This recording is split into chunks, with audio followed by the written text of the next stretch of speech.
Okay, so the Niners could go out and get T. Higgins. They could go out and get Devontae Adams or make a really aggressive move for an expensive wide receiver. Or they could say, you know what? We got the number one tight end in football. We're going to give him a few more touches. We got Jawan Jennings, who had an incredible first year as a starter. We're going to give him a few more targets. And we got Ricky Pearsall. We drafted a wide receiver in round 1 last year. He didn't even have an offseason. He almost died. He didn't almost die. He got shot. That guy is going to have a huge step forward this year. What are your expectations for Ricky Pearsall? Do you feel like he's going to be a breakout player, or do you feel like you have to temper expectations and be more realistic? No, I think he's going to be really, really good. As far as I don't think he's going to be overwhelming as far as an athlete. He is what he is. But I think he's going to be one of those guys that, they're going to be able to like almost walk to the line of scrimmage and be like, it's 3rd and 4. And, you could like literally announce on the loudspeaker, Brock Purdy will be throwing to Ricky Pearsall, and still nobody's going to be able to stop it because Purdy's accurate in a short area. Pearsall can run, a short route, turn around, a little stop route. We started to see them really get together in the mini camp, and then Pearsall had being shot in training camp, and they were kind of, their whole progress was kind of derailed. But I think when you see Brock really get with Pearsall, I think it's going to be hard to stop. Now, I don't think it's going to be like, right. It's not going to be Montana to Rice or anything like that. It's still going to be kind of more of a short area continuity piece, possession receiver type situation. But I think he's going to be really, really good. One thing that's interesting in this draft is this is a great tight end draft. And maybe the Niners go in relatively high for one of these big-time tight ends. Tyler Warren, the kid Loveland from Michigan, Harold Fannin from Bowling Green had an amazing year. This kid Arroyo from Miami had a great Senior Bowl. Maybe they go for a big-time tight end and just run a lot more 12 personnel with 2 tight ends this year without, with Debo maybe being traded and Ayuk maybe being out half the year. Maybe they lean on a 2 tight end deal and go for a tight end, because it's not a great year. It's not a vintage year for receivers, but it is a spectacular year for tight ends. And you might be able to get a really good receiving tight end and then just go 12 personnel, 2 tight ends, and run at more out of it and see if you can, play, maybe eliminate one of your wide receivers from your offense and run more 2 tight ends.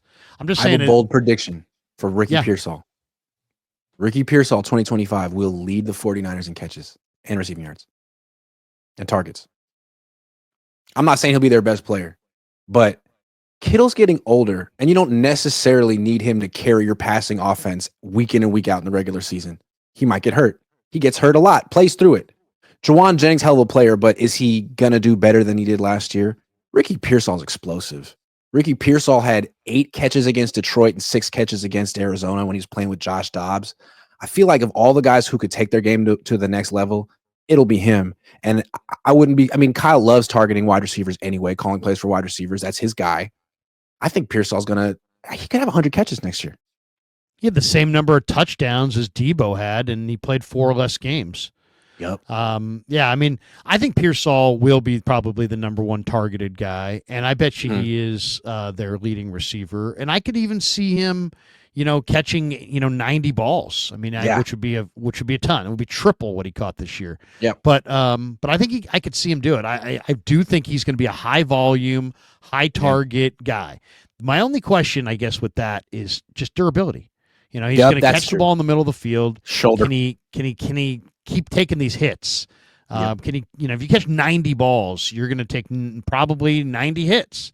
So can he take 90 hits? That would be my only question. But I think Pearsall, to me, kind of showed us what he's about as a person late in the year. He doesn't run from anything.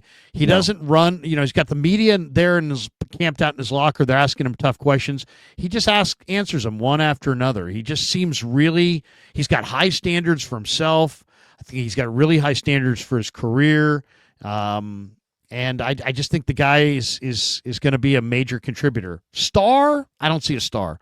But I don't know if he'll be a see star, but he's contributor. kind of their like secret weapon and X factor because on week 1, if he's starting opposite Jennings and the defense is out there, they're looking at the Niners threats and ranking them Kittle 1A, McCaffrey 1B, Jennings 3, and Pearsall 4. Whereas Pearsall could be the guy that gets the most targets, averages the most yards per catch, is the most explosive. And he could be the one who is the most productive just because defenses aren't really game planning for him. This year, Jennings led them in targets with 113. Kittle had 94. Debo had 81. Yep. And then after that, Pearsall had 46 and Ayuk had 47. So Pearsall had 46 in 11 games. Ayuk had 47 in 7 games. But yeah, with Pearsall Ayuk had out 18 for half in the last year, 2 games. That was very interesting. Pearsall had 18 in the last 2 games. I thought that was kind of interesting. And he delivered. Like he caught 8 of 10 targets against Detroit. That was nice. He is going to be the guy who I think on those little crossing routes, he's going to be able to, they're going to be able to throw it to him at will. I just think that all those little stop routes, all those little rub routes, everything. And the vertical routes that Ayuk used to run, the corners, the posts.